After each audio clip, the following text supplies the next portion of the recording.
গয়নাগাটি তো কোনো কিছু দেখতেছি না, কান গলা হাত সবই তো খালি, কিন্তু কোনটা তো সামনের পরেই আছে।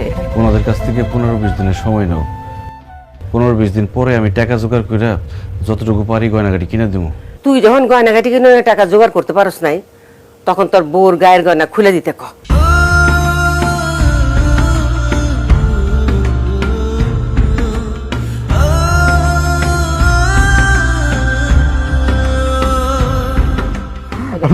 কি কিউট আমারে দিবেন, ভাইজানরে দিতেন।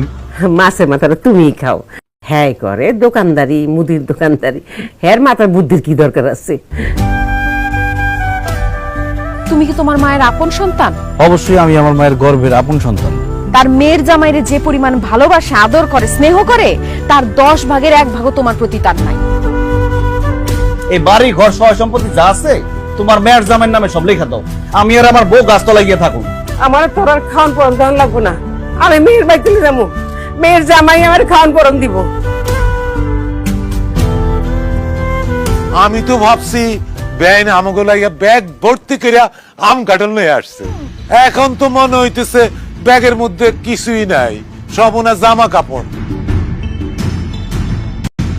ছেলে মানুষ তো ঘর জামাই থাকে, তোমার মাই কি আমাকে বাড়িতে ঘর শাশুড়ি থাকার জন্য আইছে?